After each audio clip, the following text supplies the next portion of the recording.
Hello, and happy Wednesday. Happy Wednesday. That's right, Ivan. That's right. Oh, Happy how many hump day. times have we gotten that wrong so far? Two? Both times? Many, but it takes thinking about it. When I don't think about it, it could be any day of the week, and I wouldn't know the difference. That's why I get you every time. That's the way crypto rolls. It's a day. We wake up, we get to grind, and that's how it goes. That's how I get you every time. Hello, everybody. Welcome to Smart Assets. My name's Ivan Demos, CMO of the American Crypto Academy, and I'm joined by my buddy Evan. Hello, I'm Evan Lamontagne, or EvDog Crypto on Twitter. I'm a blockchain analyst for Sarson Funds and an avid smart asset fan myself. We're here bringing you guys the stuff that sticks out to us in the markets, things that are fun for educational purposes only. We just kind of share with you what we're looking at and some of the things that we think are cool and worth sharing. Absolutely. It's been an exciting couple of weeks since we've had a show, and a lot has happened since. We've went to Bitcoin 2023. I almost said 4. Not yet. We're planning for 4. Bitcoin 2023, it was amazing. We got to hear Robert F. Kennedy Jr. speak and make his presidential candidate announcement in front of the Bitcoin crowd. He packed a hole. We do have that video. I'll share the link on YouTube if you haven't seen that speech, but it was very invigorating for being in the space and building in the space and what he's getting behind. Yeah, definitely. I mean, we all kind of are starting to realize how important of a topic crypto, CBDCs, and all of these financial instruments are going to be in this next election. So it's very cool to see that happening this early in 2023 down in Miami. How was it though, Ivan? How you guys were at the conference? You guys got to meet a bunch of cool people. How was that? I didn't know what to expect this year, but the link I just shared is to that video for anyone that wanted to check it out. But it was pretty busy and packed. My understanding is it's smaller than last year. I didn't go inside the convention last year. We only did side events, or I only did side events and other conferences, smaller conferences around it. But it was pretty busy. Very many points you had to like push and shove around to get around shoulder to shoulder, walking in between the expo.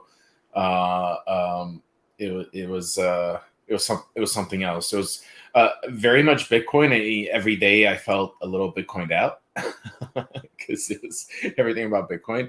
But it was interesting to see the innovations happening and focus on mining and green mining. And they had a display of art. And now that we have digital smart assets on Bitcoin, it makes it for a little bit more interesting.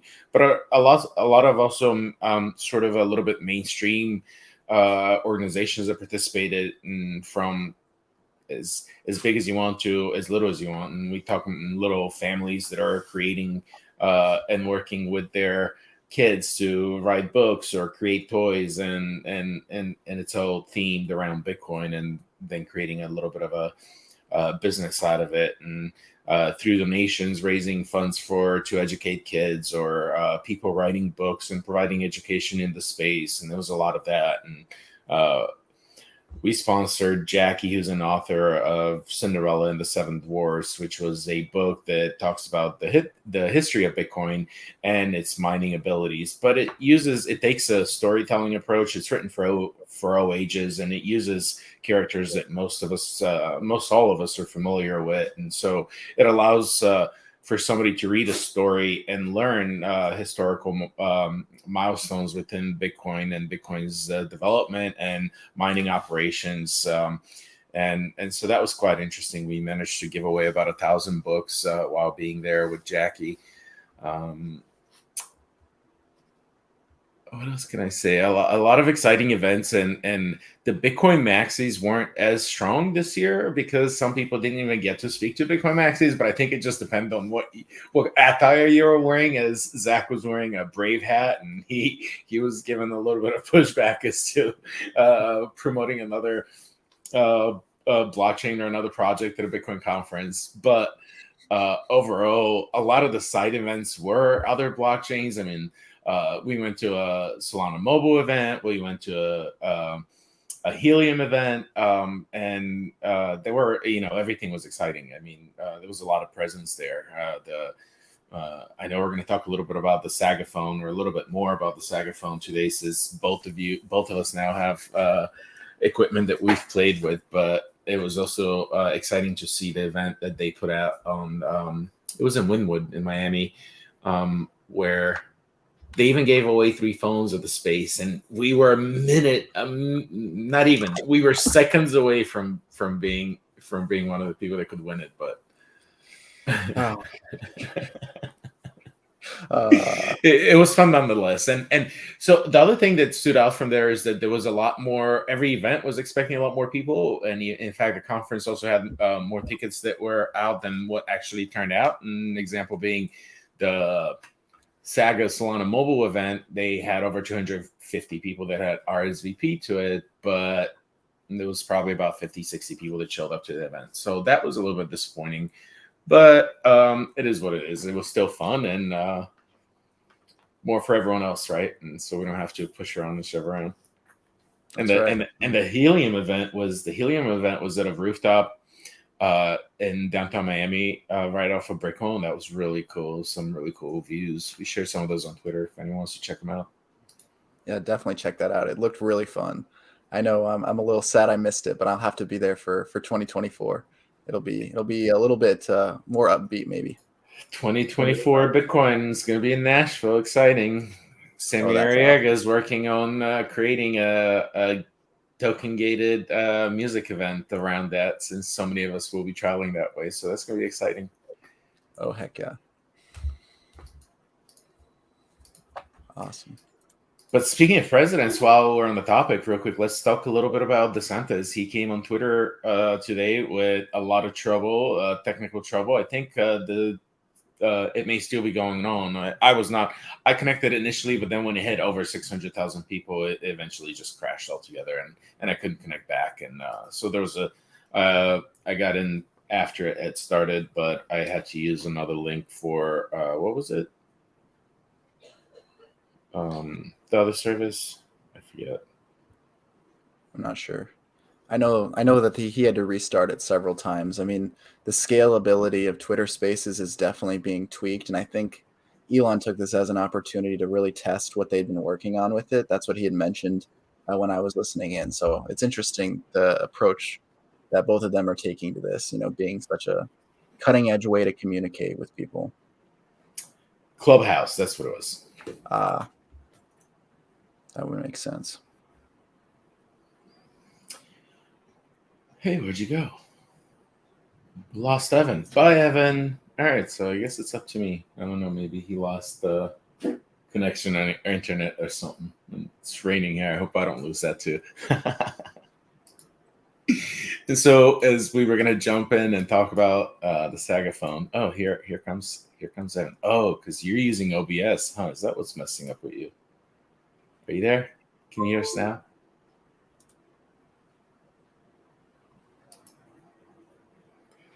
Speaking of technical difficulties, that's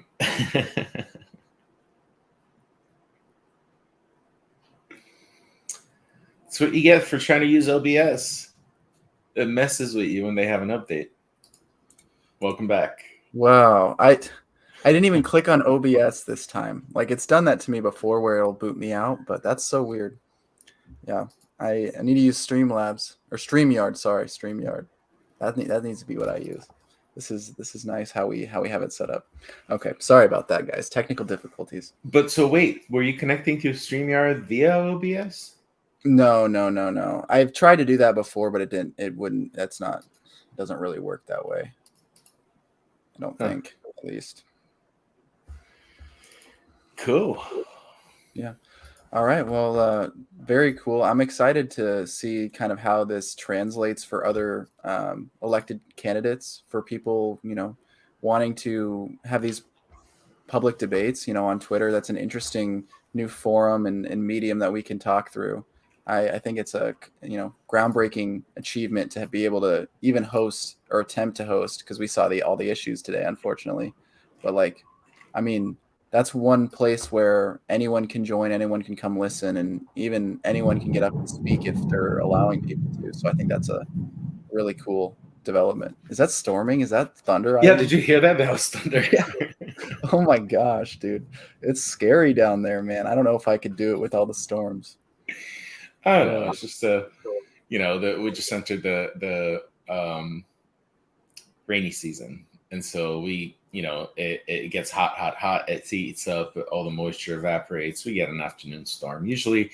So the summer storms usually last like 15, 20, 30 minutes, but like this rainy season, yeah, you can get some washed out rainy days. But I don't mind. Yeah. It's kind of fun. It's part of living in paradise.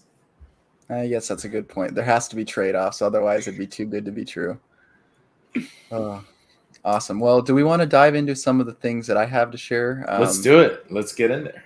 Awesome. Well, so this is a collection I've been very familiar with for a long time, guys. They're very utility-based, extremely talented developers. It's called Famous Foxes. And I go ahead and window here. So do they have to do anything with the squirrel pictures you guys have been taking, or that's the other project? No, these guys are just like these guys are core utility providers within Solana. People from all projects, even if you don't own any of their collections, still use their products, which is incredible, an incredible feat. And honestly, that's a goal of like many NFT projects, right? I mean, if you can only have 10,000 holders, and that's in a very ideal situation, then there's people being left out. So these guys took their dev skills and really built something for the wider Solana community. So this is kind of their work in progress. It's always getting updated. So you can go here, you can go look at all the different things with your foxes that you're able to do. That's the NFT collection themselves, the Famous Foxes. There's also this tab called Utility, and this is where lots of different people are able to access the different things that they've developed. They have a token market, which is like an OTC SPL market. SPL is like a ERC20 token on Ethereum. SPL is the same equivalent on Solana. They have raffles where you can go and enter raffles for different NFTs. This one has been very popular over the last 6 to 8 months since they've really made some big progress on it.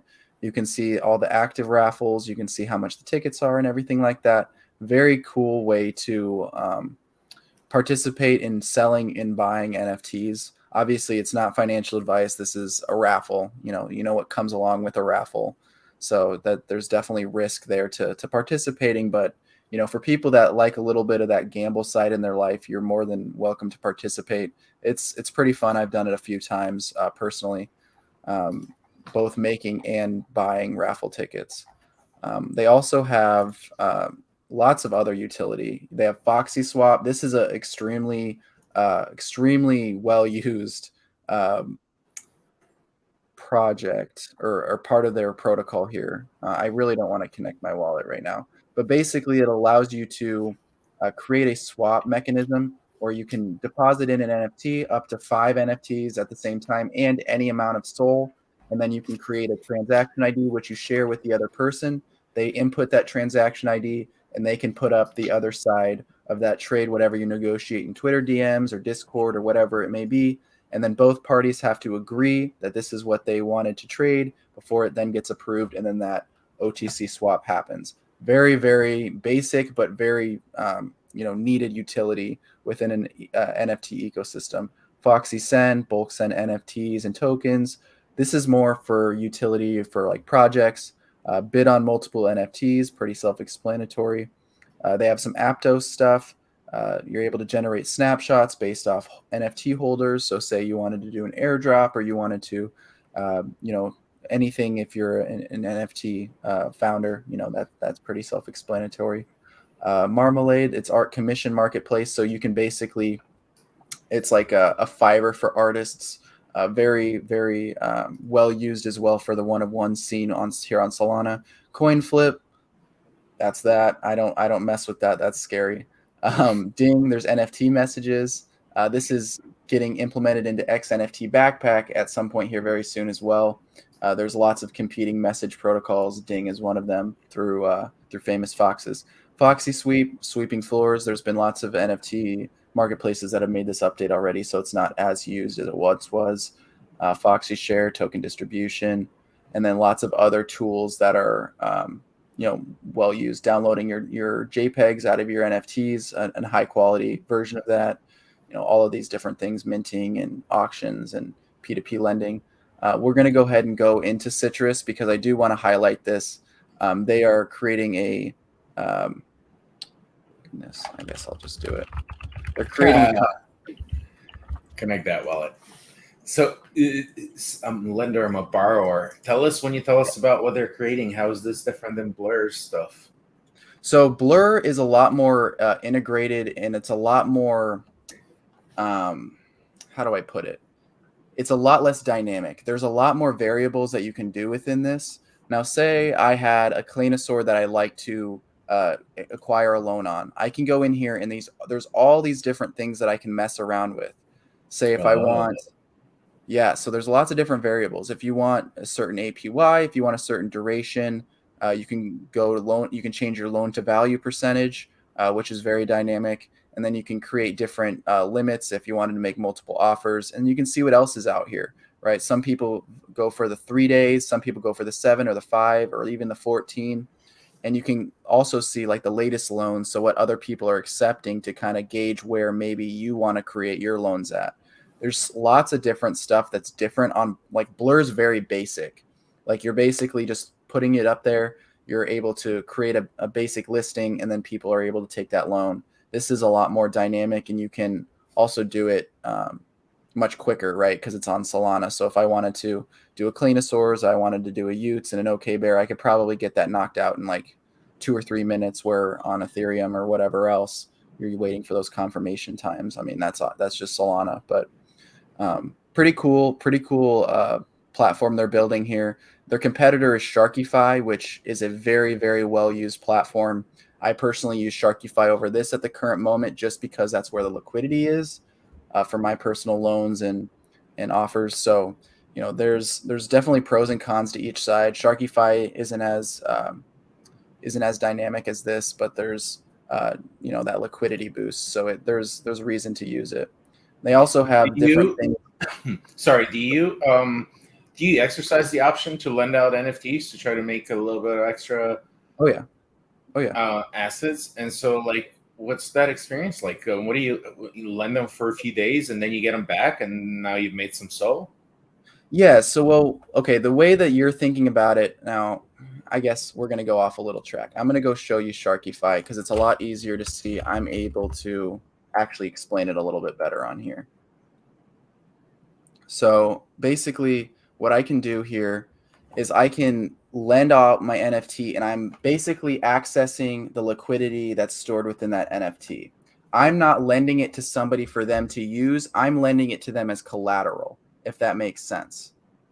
So they're basically putting faith in the person that's giving the NFT that you're going to pay it back, instead of it being the other way around where they are wanting the NFT to access some of the utility or anything like that. That is a lot less common, at least at this current point, because it's not as easy to mandate the return of that NFT smart contract wise and be able to transfer the utility. Like there's some fine tuning there. But like say I wanted to, everyone knows I'm a big fan of squirrels. Say I wanted to lend out one of my squirrels and access this 7.98 SOL, maybe make a flip on some degen, meme coin or something, or if there's another NFT that I think is going to make a big move, and I'm like, I can pay this back within 7 days. I'm able to do that, right? Now, if I don't pay this back within 7 days, you can also access other loans that are on here and extend that. So say I take the 798 and the next one up is 795. I come back in 7 days. It's like, oh no, the loan I have is now higher than the current loan floor. I have to pay the difference, and then that loan can get extended 7 more days.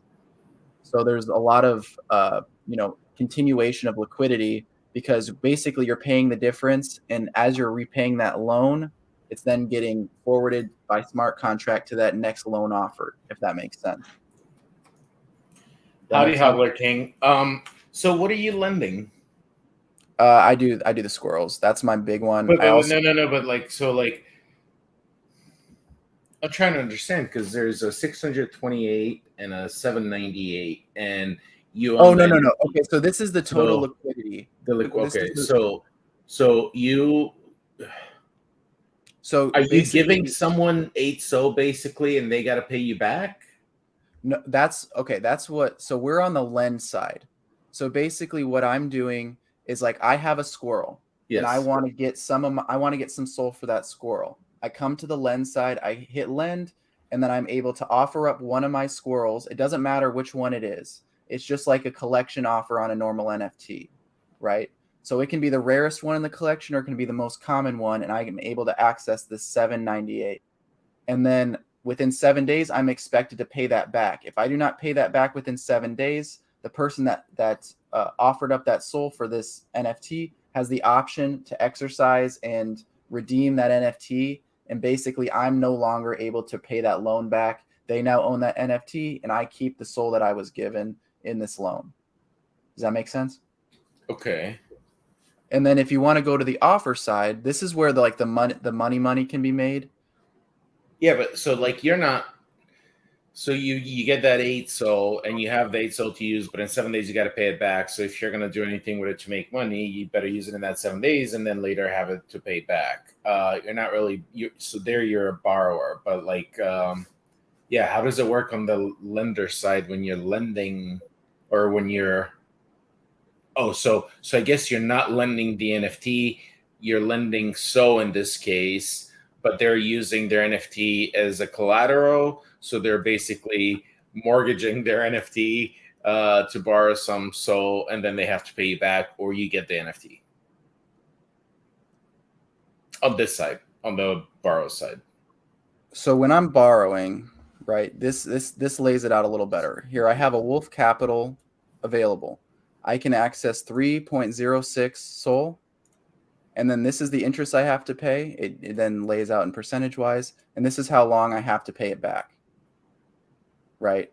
This is the available pool. So like that's how much total is within the borrow pool.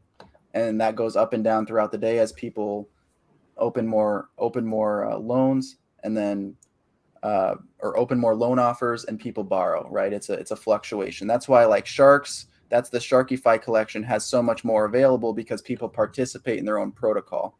Same with like DGods. Those guys are high capital. They might only have 52 loans, but if DGods are so much more expensive, that's how much SOL total they have in their pool. So you walked me through the lending side. Walk me through this side. What are you borrowing here? So that I kind of did it backwards. So this is actually like that side. Borrow is okay. All right. Is like you're borrowing, and then on the other side, in that case where you have it highlighted, you're borrowing 3.6, and you're paying 0.078 as interest. Right. when you pay it And back then in you 7 can be on days. the other side of this and say, I want to provide 3.1 for this, and I get a little bit more interest, and then you're kind of fighting that market price. So that's right? on That the market lend price side. for loans. Right. Right. Okay, so when I was asking when you're on the lend side, you were telling me that you have to pay back the 8 so, but in this case, they have to pay it back to you, no, as the lender. No, because you're accessing your capital. You're accessing.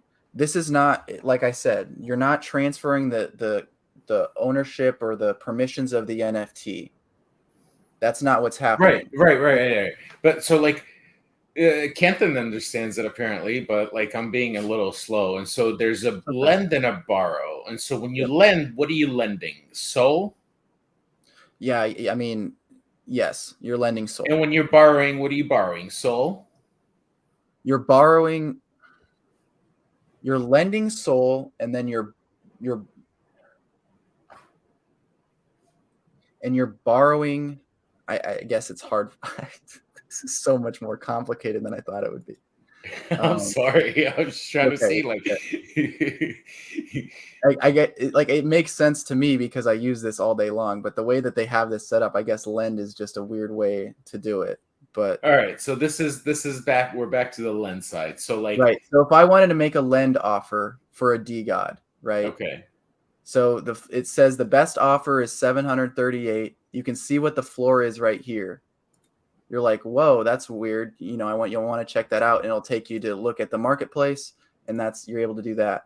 But basically, if I wanted to create one for 740 right here, right? And then you would get paid this much interest over 14 days with putting up 740 SOL. And now anyone with any DGOD can go, hey, I want to take that 740 offer. I'm willing to pay 22.7 interest or give up my DGOD NFT if I decide to at the end. It's the person that takes the SOL loan that has the power to choose if they want to default or pay it back, or if they can default or pay it back. Right. Okay. So you're lending 740 SOL. Yep. And in 14 days, whoever borrowed it will repay that plus the 22.72 on, which is your interest. Yes. Okay, that's how I understood the first time. But then when I asked a question, you told me, no, I'm borrowing, I have to pay it. I'm sorry, I And confused so I got myself. confused. And then you went to borrow and you were still talking about paying it back. So what's going on? So it's the lend side that if you own the assets, the NFTs on the lend side, and you have a bag of SOL, well, I guess you don't have to own the NFT. You just have to have a bag of SOL and pick a collection that you want to lend to, or own the NFT to borrow SOL and use the NFT as collateral. Okay, now I understand. So you'd be like, you want to pick collections that you like. It's like, I'd be okay if this DGOD defaulted on me, then I get a DGOD for the amount of SOL that I put up as that loan. It's collateral. It's a collateralized loan. So yeah, there's that. There's a crash course long, the scenic route to NFT lending and how it works on Solana. At least I know there's similar platforms on Ethereum that run like this, but it's definitely there's a lot of different lot of different ways to do this, because there is reason to have control of an NFT to access utility. That's just not how these ones particularly work. So. We'll go ahead and end that craziness. Yeah. On that similar note, there is some developments, some organizations that are exploring, in fact, letting you borrow it just for a set amount of time, and then it sends it back to you. But they act as the intermediary in assuring that it goes, that it gets completed. And then you can borrow it for just specific events, or you can borrow just for specific attributes if they give you access to a particular something. So that's coming. And I think with one of the next topics we'll talk about when we talk about XNFTs and ERC 6551, I think perhaps some of that will start having play in those fractional or attribute lends or borrows for functionality wise, not for lending wise. Yep. Awesome. Well, before we get into that next topic, I wanted to jump in here and share a little bit of news and an announcement that the American Crypto Academy made today, along with our partners, and that is the announcement of the Blockchain Education for Everyone program. Blockchain Education for Everyone is born. B for short.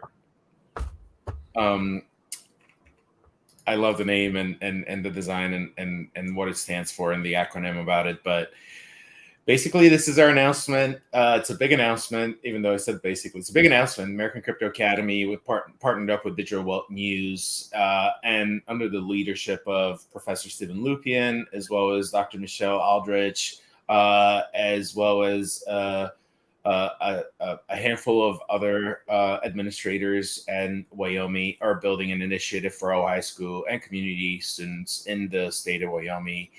Is to launch this September, but more will be released on that as it develops. This is just the beginning of us sharing this initiative. There's interviews with all of these administrators and professors and directors over at the University of Wyoming, as well as at the Wyoming Department of Education. And this is an amazing and exciting development because we're just a few months away from every high school student and some college students and beyond will be able to access education on blockchains and cryptocurrency and how that's relevant and how that relates to money. But with it also comes financial literacy, which as we know and we've discussed before, is greatly lacking in many ways, not in just this country, but all around, and why blockchains are creating an opportunity for everybody to learn financial literacies as well as bank themselves and not rely on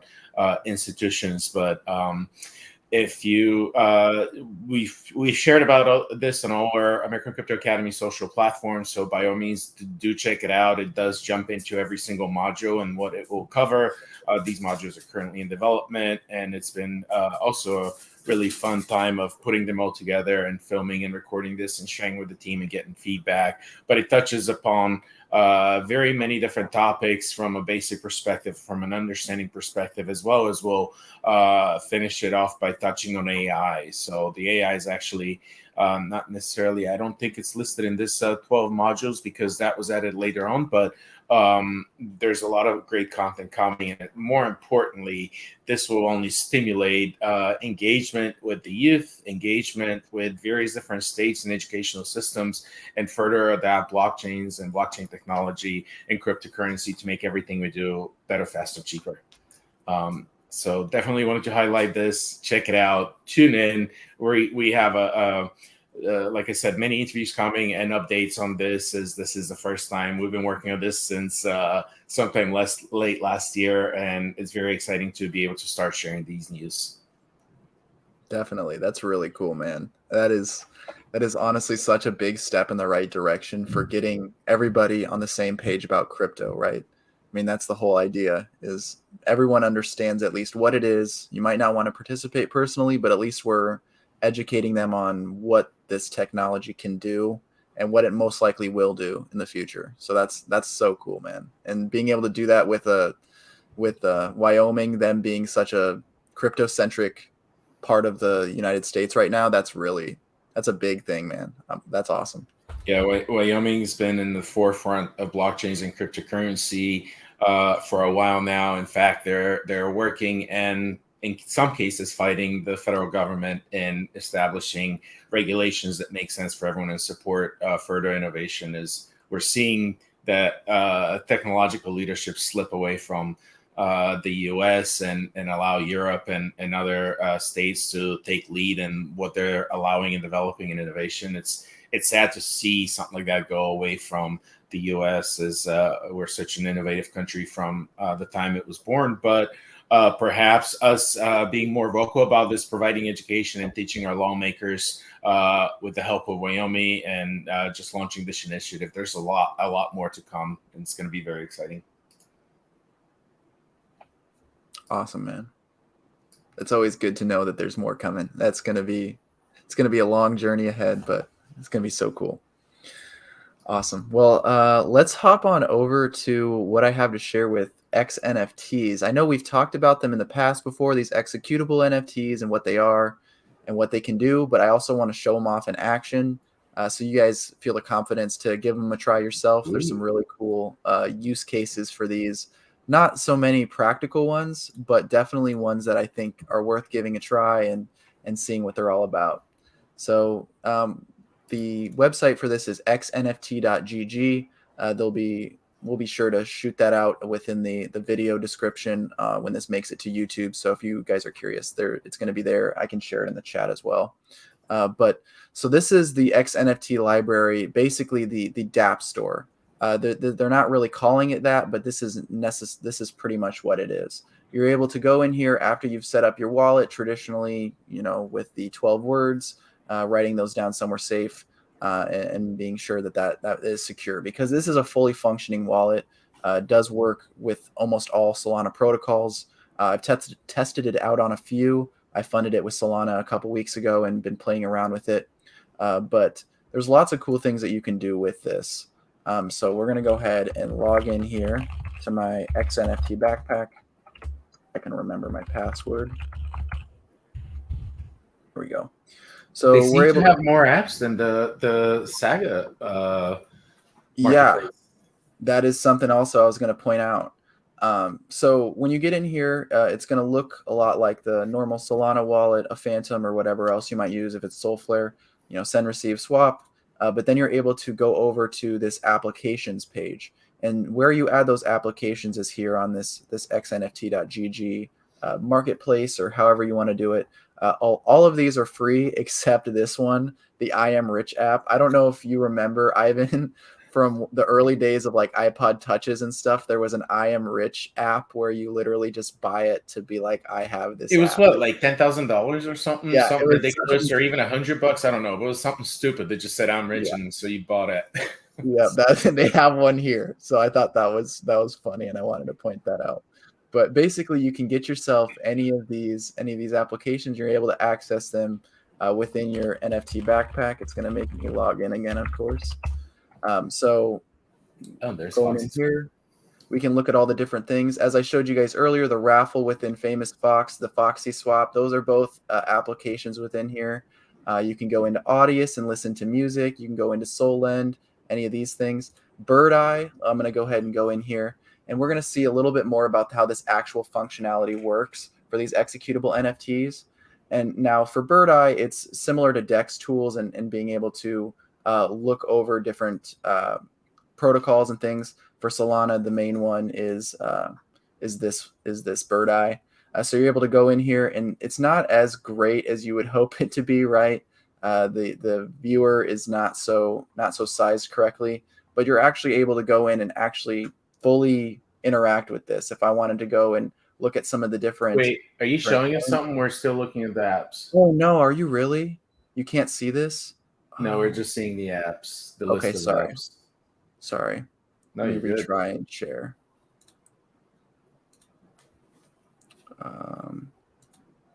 Entire screen. Let's try this. Okay.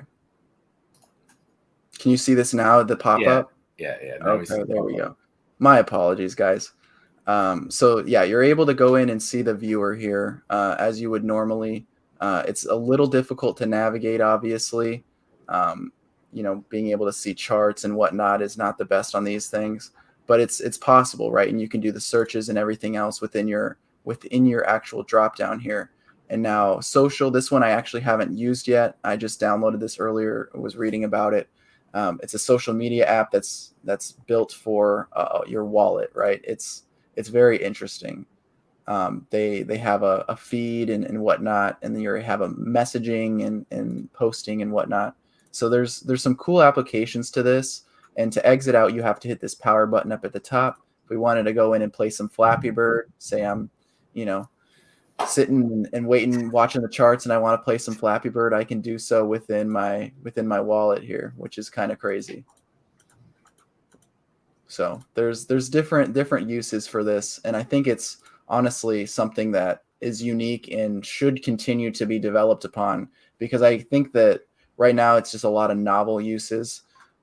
Very sad market right now, but there's a lot of novel uses for this that are a little bit more gimmicky.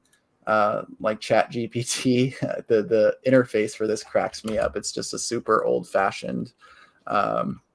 What is definition of NFT. And it'll shoot you out a response. And this is a free, just basic GPT language that you can communicate with in a more chat style that throws in emojis and different things, which is pretty cool. It's just fun to have and fun to interact with. And knowing that this is executing straight from the wallet and not an external browser or anything, doesn't appear in browser history. It's all done through this wallet, which is, definitely something that hasn't been done yet, or at least it's not that I've seen to this scale, right? We know about the executables that are getting built on Ethereum, but having an actual wallet built in that allows you to interface with it, I think takes it to the next level. Very cool. Well, but that's the whole point of. So Backpack is the asset, right? It's an NFT. Backpack's the wallet. And then they have the X NFT. So which part is, so the apps is what they're calling the X NFT? Excuse me. So for right now, this is how they kind of have it set up, because they don't have like traditional NFT collections that are using this technology, but they definitely can. And that's going to be starting to release. The first one was the Mad Lads Mint, the actual XNFT supported collection that they created is getting added in here. So you're actually able to interface with your NFT and its utility through this actual interface. But right now it's more like an app store within this, because there's not as much actual usage for these different for these NFT like executables in the way that we think about them right now. But wouldn't think for a second about this. Wouldn't the XNFT be the Backpack app? No, so that's just the Backpack. They want to get away from the XNFT Backpack name, and they just want it to be the Backpack wallet, which is an XNFT. The XNFTs are the executables within this. And so right now it's just this. And now say you had a DGOD and you wanted to access the utility through your DGOD, they would then put something within this which allows you to interface with it on here. But you have to have the DGOD NFT in that example. In that example, yes. Now say it's some sort of functionality with like Asset Dash. I don't have it hooked up on this wallet. I have it on my mobile. But say you wanted to connect wallets and you want to access your utility for your NFT via Asset Dash. There's different giveaways and stuff that they host on there, or they're going to be hosting that are token gated. You're able to do that through this XNFT, and it would allow you to access the utility of the NFT beyond what it would just normally be connecting it to Asset Dash, because you're actually executing it through the wallet, through the Asset Dash app in the wallet, which has that executable functionality, if that makes sense. That probably doesn't make sense. That didn't even make sense to me. I can follow that. But so like, here's what, so for a second, I'm going to put up my screen, but you don't have to take yours down. I'll bring it back up. But so let's compare what we were just talking about, XNFTs. Well, don't put it down. So then he removed that. I know. I'm going to reshare it. I can't switch back to it now to compare. XNFTs, we said there's this Backpack and it holds but it looks like it holds apps and not other assets. That's what I'm trying to understand. And so it can hold the assets. So the way that I have it right now, it like I'm using it like as a browser. I'm able to access these different applications within this browser. But now say you have an NFT that has executable functionality, whether that be I don't know, something that has to do with, like a concert ticket or something, and you only are able to execute that functionality through the NFT itself. You're going to be able to do that here. Now it's like the applications, right? You see how it's an applications tab, and then you go to collectibles, and there will be the same sort of executable functionality within collectibles. But right now, there's not a lot of people that have incorporated their protocol yet, because they're waiting to see what the Mad Lads themselves do with it. That's the novel NFT under NFT Backpack that they launched. So it's like, it's super new technology, right? It's a lot of just playing around, seeing what sticks. But there's a reason why Anatoly, one of the co-founders of Solana, thinks that this is going to be the killer app for the blockchain. I mean, obviously, if they're building it on other blockchains, it's going to be big everywhere. But Anatoly is very convinced that this is going to be huge. And, being able to actually, message, interact with applications, interact with executable portions of your NFT via this one wallet without even needing to leave it to confirm anywhere else, anything like that. I mean, it's not been done anywhere else. Yeah. Don't close the screen. ERC 6551. So basically what this says is that, as most of us are familiar, and if you're not, you'll learn now, ERC 721, one of the original standards for NFTs on Ethereum. What ERC 6551 is doing is allowing each ERC 721 asset to have its own smart contract and basically be able to own, interact, and execute commands or execute functions right from that asset, just like you were showing at XNFT, which is why I really don't think there's a big difference between the two, except maybe one is written in Rust and one is written in Solidity. But that's why I was like, when you were showing the apps, I didn't understand that it can also, like, so what we're saying is that potentially an ERC 721 potentially can have an app on within it that it can execute commands without an additional asset, but in addition, it could also own other assets, and that's when it becomes I guess 6551 is when you add those two functionalities to the 721. Right. I know that, and that makes perfect sense. I think it's definitely a little different in the way that it would be executed, right? Because if you'd be executing it, like, even within the NFT, right? Say you're on OpenSea and there's a button that you press and it opens up another window or something else. You're still interacting with a browser that way. This is entirely wallet based. So you could be on a completely different device, have completely different settings on that device. It could be an Apple and an Android, and you're able to open it up. It has the same applications, the same exact functionality. Now that's what it is, because it's running on the blockchain. Like I mean, it's only really possible on Solana to do that specifically, but I don't necessarily see there being a reason why these 6551s don't have the same, if not way more impact, just because they're on Ethereum and because most people would rather interact with a browser anyway, right? You saw how small that window is. What's the reality of that for most users that are on a PC or a computer, right? You're going to prefer to use a browser over that. But if you're on, a mobile device, that might be a little bit more applicable.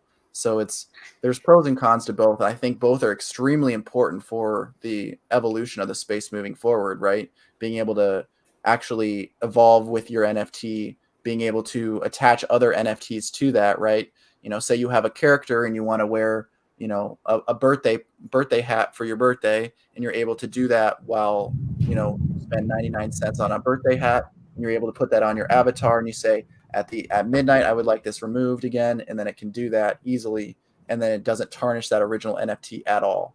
There's a lot of real use cases that are much more complex than that people are going to be drawn towards, and I think that's the future of evolutionary NFTs, like being able to have that functionality that is dynamic in ways that can change forever without needing to change the token standard. I think that 6551 update is exactly what that is. Huge. What did you call it? NFT? Did you say evolution? Yeah. Yeah. Dynamic. I mean, but that's the reality of it, though, isn't it? Yeah. No, I liked how it sounded, but then it was like, okay, well, yeah, that makes sense. For sure. All right. What else we got next on deck?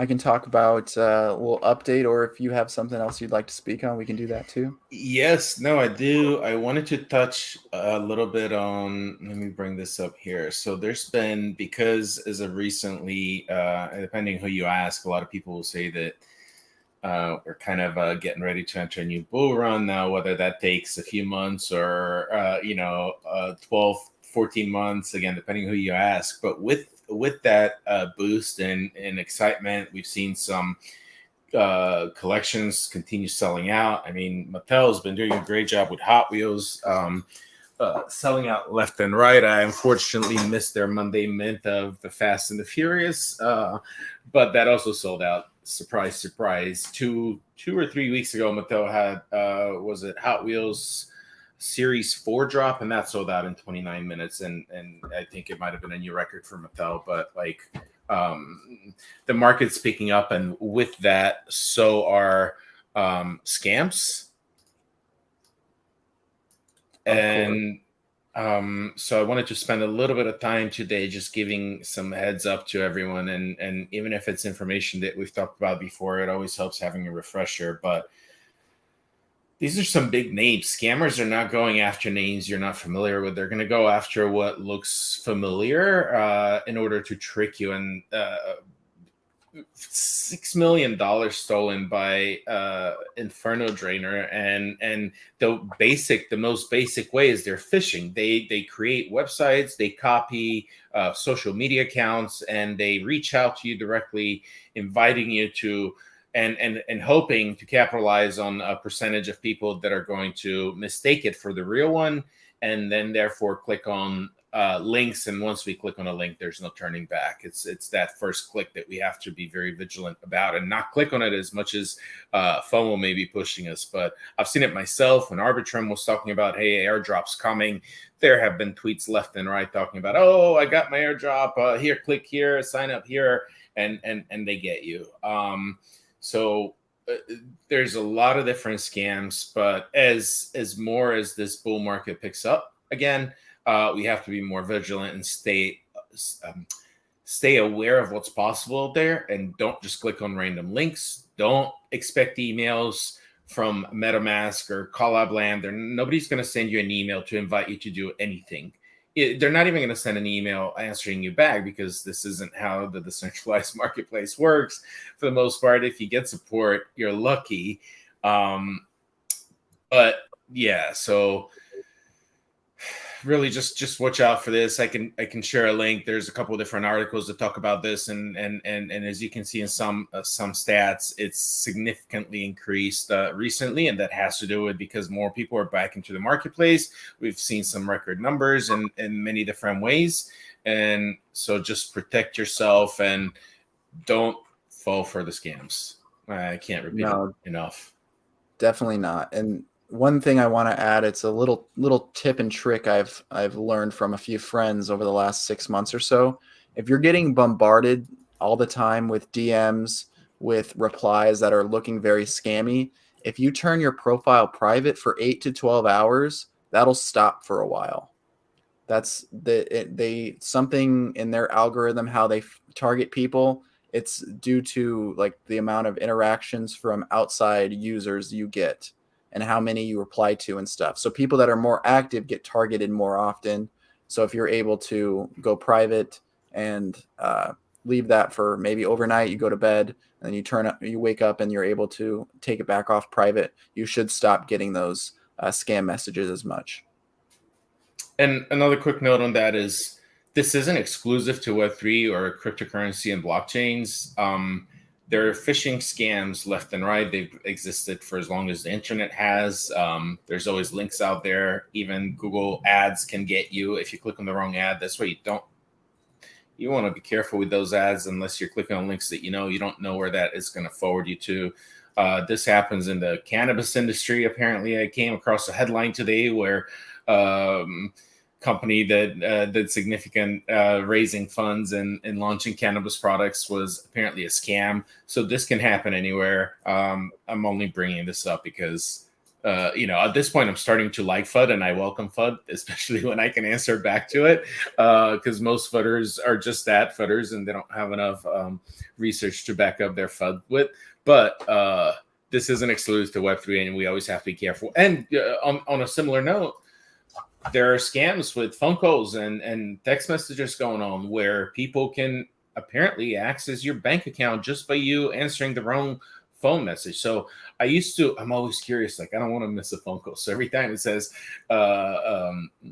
spam, what's our phone say that it's potential spam call or something, I used to answer them and see who it is and then just hang up with them or mess around with them and try to waste their time just for fun. Not that I have the time, but it's just like, if you're going to call me, I'm already wasting my time looking at the phone. Now I've stopped doing that since I heard that warning. Like, you can answer the wrong call I don't even know how that works. Like, but they get access to your bank account. Then they drain your bank account off of a phone call or a text message. Yeah, I know the phone call thing too, the AI training, voice training is actually really scary. It takes very little amount of time of you talking for you to, for them to train your voice. And obviously, people like us that put our voices out on the internet, that's a little bit more of a thing that we should be aware of. Ivan, I don't know if you know about this, man, but calling family members or calling friends using your voice, using AI, and being able to convince them to send money or do particular things, it's becoming more and more common. So just be very careful, be very cautious. There's lots of people out there trying to steal your money, and technology getting better makes that a little bit easier for them. So don't let them social engineer you. They're going to have to do better than that. Calling my family, and they're going to quickly learn the hard way. That's going to take a lot more than that, because we all communicate in different languages, including Pig Latin. That's what my brother-in-law, who's born here, he doesn't speak any other languages. That's what he calls it, is Pig Latin, because we start mixing English, Bulgarian, sometimes some Spanish words in there, depending who you're talking to. And so, like, I don't know, it's going to take a lot more years for the AI to catch up to that. I mean, they're saying 10 years. It's going to be about 10 years for AI to be more intelligent than a human being. That seems like too long. Like, when you consider the AI is constantly computing, it seems like a long time. Yeah, I think that's a little bit of a conservative number. I think it might be sooner, unfortunately. But we'll see. I'm always preaching to my family. Nobody will DM you. No one will call you. Don't believe anything. Don't answer. And yeah. I got to start adding in there AI. If someone calls you sounds like me, it's probably not me. If it sounds too crazy. Yeah. But that's going to be a problem. You know what? So I think we're going to institute, speaking of AI, not to go off topic, not that we have a particular topic set, but I really do think that we're going to use AI to combat AI with and protect against that, and to be able to verify and have verification methods in place to verify whether something is real or not. And so I think we'll come up with solutions for that. I believe people out there are working on it, and it is quite scary, though, the fact that, like, what we saw last week with the image of an explosion by the Pentagon, and the markets reacted for a few minutes before correcting and realizing it was fake, or the fact that somebody can put video out that is the president of the United States and it sounds and looks like it, although lots of people have blamed Hillary for being an android in the past. I don't know. Does she really have a problem with her eyes? Because in some pictures and some videos, she does really look like something might be wrong with her. But then again, those images may be fixed, and so we'll never know the difference until we come up with a ways just to figure out and to authenticate what we're seeing as the truth. It's almost like we need some sort of verification through decentralized means, Ivan. If only we knew a way that could be done. It's an interesting concept, right? Verification of identity through decentralized means. We have no idea about any of that, do we? Hey, I mean, Elon, that's one of the reasons Elon bought Twitter is he exposed a lot of that's been going on, and the information being sold and exchanged. And so maybe who knows what he's cooking what he's cooking up with regards to that, and to verify accurate information that's being spread. As we know, there's been an issue on social media for many years now, and it's always coming back stronger around election years. Yeah. It's not going away, unfortunately, but it's something that's going to be an uphill battle for a while. All right. I have some cool updates to share with you guys. Transitioning from that conversation I have. Let me see here. Boom. Topia. This was NFT Worlds. We are now Topia. I know I've talked about this project several times on the show. One of my favorite projects that exists right now. They have so much potential. Not financial advice, something I'm personally excited about. I'm an avid Minecraft player for almost all my life at this point, ever since I could get my hands on it.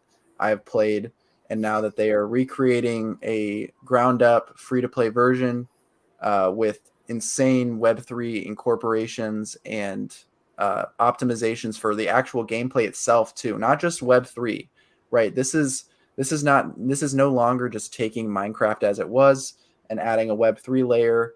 This is now rebuilding Minecraft as it should have been built the originally on a much more efficient coding language, Rust, and allowing people to access it for free on many different kinds of devices. Like, this is huge. This is their website, topia.gg. We'll be sure to share that link with you guys.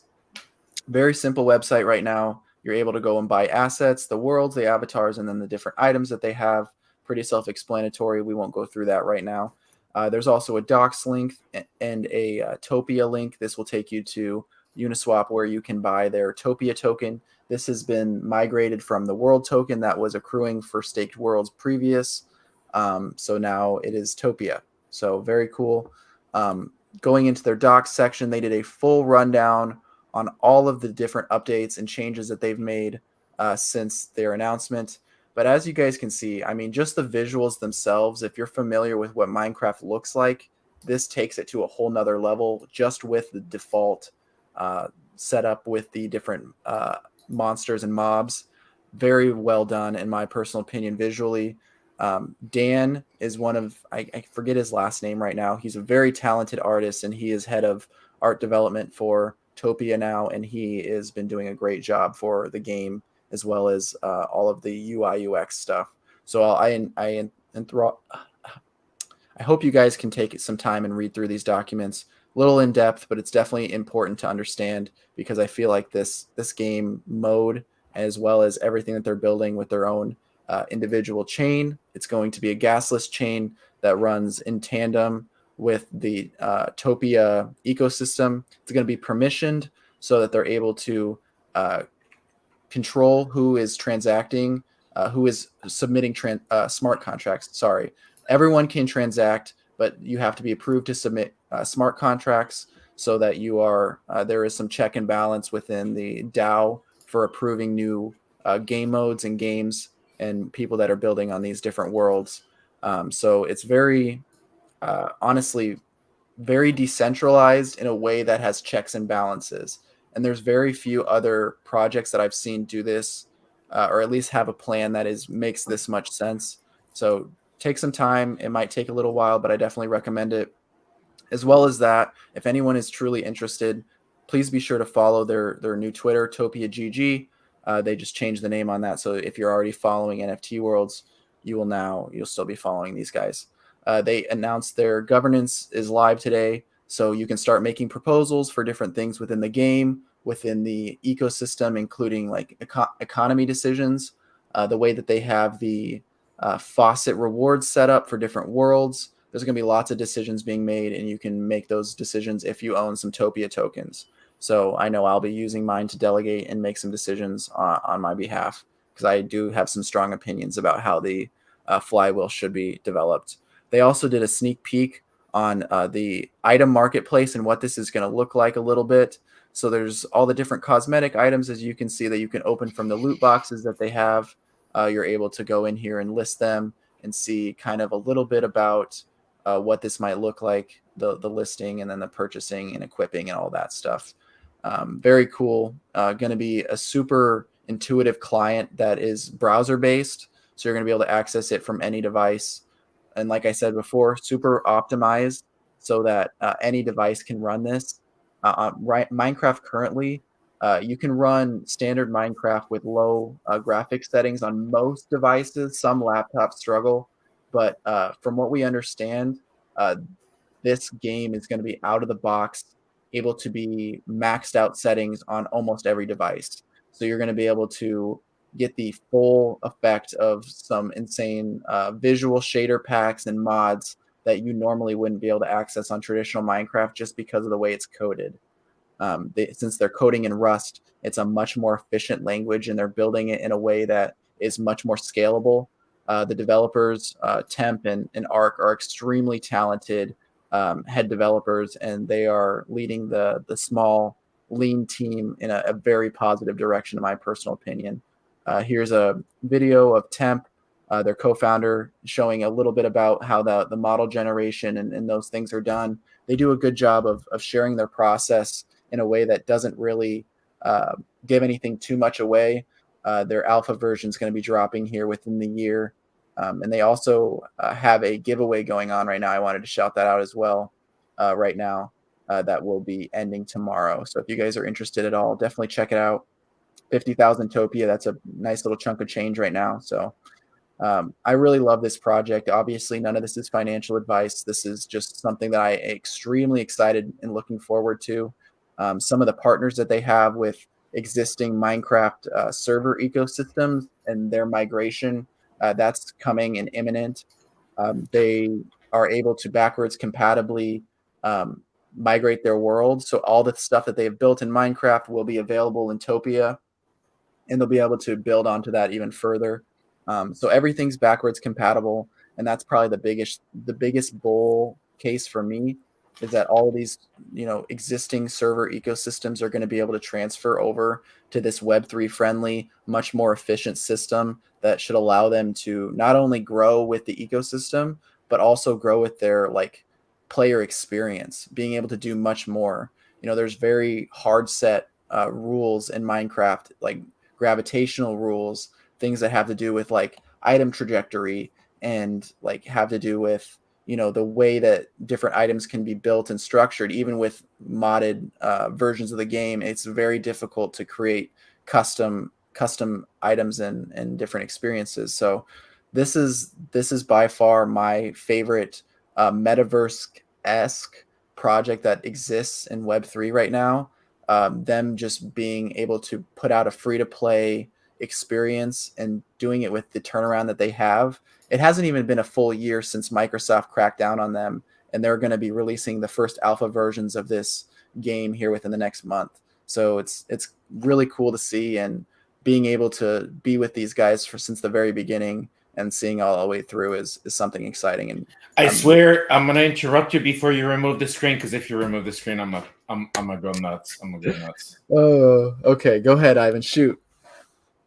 I've never heard you show anything harder than this project. I will continue. Continue to take a breath. Take a breath, and let's discuss some of this, because you talked a lot about a lot of stuff. I already forgot what I was going to ask you in the beginning. You said you've played this before. I have not played it yet. I plan on being in the alpha, the early alpha version. They have not. Say he's played, right, audience. Yeah. Minecraft. Okay. I'm a Minecraft player, and this is built off of the Minecraft. No, I get it. I get it. So that's what I was going to ask. Is the only thing I like about Minecraft is building. So is this going to allow me to build? Yeah.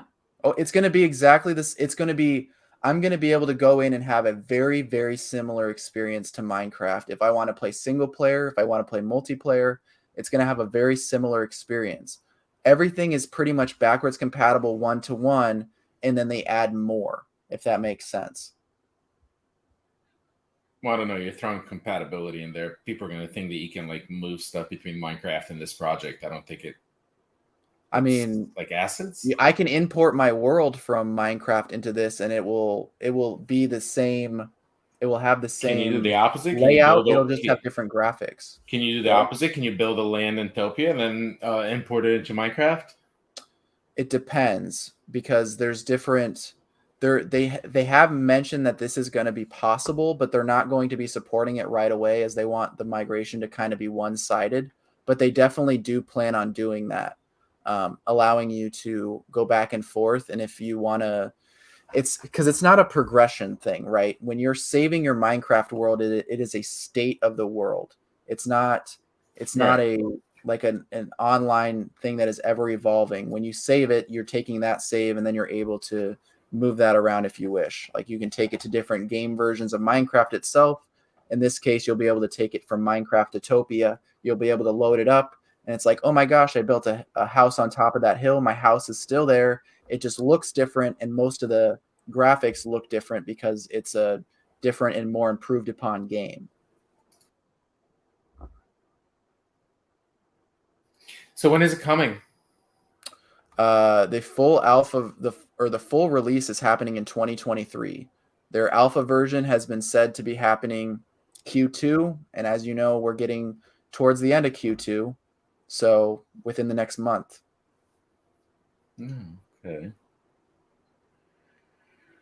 All right. Well, I've known about this game for like 2 years now, or Metaverse, or whatever you want to call it. Lands were too expensive to buy. I guess they've dropped a little bit in value. But like I'm looking forward to the time to where they actually release something and we can play it. Shout out Aretsu. And it's going to be free to play too, so it's not like we're going to have to shell out any money to access any of this. It's going to be a cool experience for it all being free to access and free to play. Now, as we know in Minecraft, you mine and then you craft. So if we can play for free, and if we're mining, is it going to be rewarding us anything? So it's I mean, think about it like challenges within a different game. I mean, you're familiar with Call of Duty. A lot of these different worlds have different setups. Now there's going to be, and that's what's kind of good and bad about this, right? There's going to be worlds where you're able to access it for as a free to play player and start earning tokens by, maybe you're doing a King of the Hill battle, and the last person left on top of the hill, wins 10 Topia tokens. Maybe they have access for free to play players to do that. Other servers are going to have a setup where they have a King of the Hill tournament, and only the winner only wins tokens if they are an NFT holder, or if they have a premium membership within that server that costs Topia tokens. Now that they're out from under the control and scope of the Minecraft EULA, the end user license agreement, that really takes down the opportunity for financial incentives within games. Now that they're out from under that, they can create any structures they want as a world owner. If you want to make it so it costs 100 Topia tokens to even access the server for the first time, you can. Or if you want to make it so to get past the first level of maybe a quest style game that they've built, you have to pay. They have the ability to do that. And we're not exactly sure as the users right now which different ecosystems that are building things are going to have different token structures. I know when they were doing the early testing, when it was still NFT worlds, there was tons of free to play content and there was lots of opportunities to earn tokens. And I would guess it's going to be very similar with this. Do we know what the token's trading for now? I'm not seeing. Yeah, I'm checking on CoinMarketCap, but it doesn't seem like it's on there. It's kind of weird because they're right in the middle of the migration, so it's not necessarily. I'm not even sure. What's the other token? So it might still be displaying Underworld token just because the migration happened less than a few days ago. So the token's trading at 3 cents. Yeah, 3 cents. So, but we've seen an extreme rally. Obviously, none of this is financial advice, but we were down at less than half a cent at one point. So it's definitely showing a lot more strength than it once had. The all-time high was about 62 cents over a year ago now, back in early 2022. So, there's definitely, this token is going to be used for a lot of in-game flywheel mechanics. And it's just a matter of who can create those flywheel mechanics that people want to spend their money on, right? It's an open free market.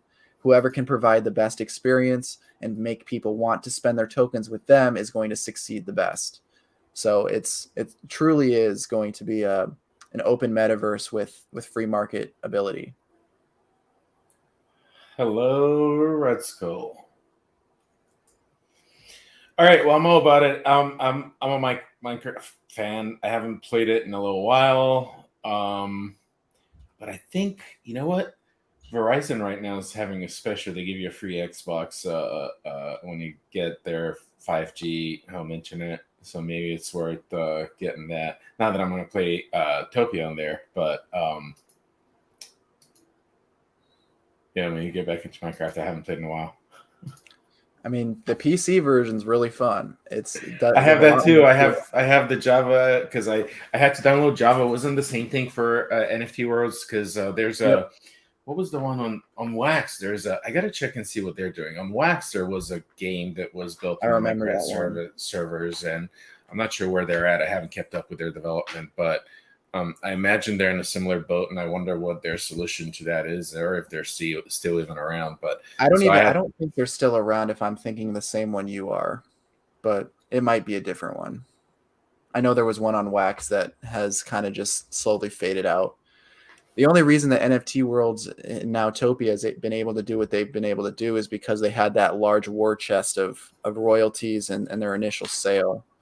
They had over $6 million at one point from their mints and their royalties. So that's what's been able to sustain their lean team, and they've been able to produce this stuff, which is pretty incredible. And they still have quite a bit left. let's take a look, see if they're still around. This is it. Uplift World is what it Oh was no, that's not called. one. That's not the same one.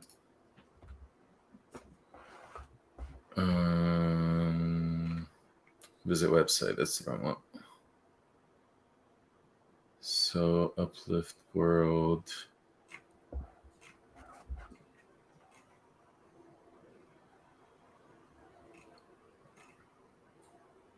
I don't know. I don't want to waste time, but this is a project I was talking about on Wax that was also using Minecraft server. I wonder. Let's see what's going on in the market. See what's new. And these were minted last year, so I don't know if they've minted anything new yet. So I don't know what's going on here. I'll have to do a little bit of research, see where they're at. Definitely, I think it's worth the look, because I think these projects that are attempting to bridge that Web3 Web2 gap of gamers. I mean, those are the people we need to be uplifting. That's going to be the next 100 million gamer, or the next 100 million crypto users are gamers, in my opinion. All right, well, exciting. More Minecraft in our future. It's fun. It's fun, and I mean, I won't continue. I've shilled enough. My apologies. It just gets me excited because it's And you been a haven't even played it yet. How long have you been following this? I mean, I was a huge community pillar. I was running their community Twitter spaces. I mean, I've been a big part of Oh, that project nice. for a long time. I've seen the brilliance of that team at firsthand, so that's why. Very cool. For those of you Yeah. who are curious about Uplift World, there I'll share the link. I'm not shilling them. I own some assets. I was earning some token that they have for owning because they have miners that earn your token. But I don't know what's going on. I gotta do my own research. Do your own research. Don't rely on Always do others. your own research. Even if Please they don't tell listen you to I've me. done research, take my word for it. Don't do that. Do your own research. Always. And it's where your comfort level is. We all have different risk comfort levels. We all have different ideas of what's valuable. And that's why we share our ideas and see if there's any overlap for great conversation. On that note, any final thoughts? I don't think so. I appreciate you having me on again, Ivan. As always, man, it's been a good show. I'm glad you guys had a good time down there. The team came down and you were down in your area. You showed everybody around. I know you love having everybody down there. Oh, it's always fun. It's always fun, but it's always crazy, and everybody and there was so many events, and it's hard to get everyone on the same page, and try to hit all the events is nearly impossible, and then traffic gets in the way where you have something that takes you 5-10 minutes can take you 35-40 minutes just because of traffic and everyone going the same direction, and we always see that, and so I don't know. We'll see. I think we'll try to go. I know Jahan and some others may be traveling to some other conferences here coming up next month. And we may consider going to DC because Amazon AWS is having a conference, and it's a free conference to attend. Tech conference that AWS has around once a year, but in a few different locations around the globe. I know they have one up over in the Bahrain or UAE area. Then we'll try Vegas in September, maybe for Breathe. See if we can make that happen. If not, it's going to be, well, I don't know. This year's over. The conferences just kind of rushed through before summer, so we'll see what happens. Oh, but like Nashville in July next year is going to be a little hot. A little. Gosh. I mean, we did Texas in July last year at Consensus, so I guess it can't be worse than that. 105 degrees, 110 That's degrees, and we were on the Bitcoin bus with no AC, so it's probably 125 degrees or more. Oh yeah. But all right, let's call it a night. Happy Wednesday evening. Thanks for all of you that tuned in. We'll do it again maybe next week. I don't think we have anything major going on where we're traveling, so we should be able to do this. And one of these days, we have some plans to have some more guests on. Maybe we'll have Kenton will join us next week. We'll see. We should make for an interesting discussion. But yeah, we have some other bigger names that should be exciting that we've been trying to bring, but stuff happens in Web3 and then personal life, and so on that note, we'll make it happen. But definitely stay tuned. We'll bring more updates. We'll let you know what's going on with all our other initiatives. There's a lot being built right now, and we'll keep you updated with progress. Thanks for tuning in, Evan. Always a pleasure to spend an evening with you, talking some smart assets. Absolutely, yeah. Always a pleasure, Ivan. Have a great rest of your week, everybody. Enjoy, have fun. We'll see you guys next time. Thank you.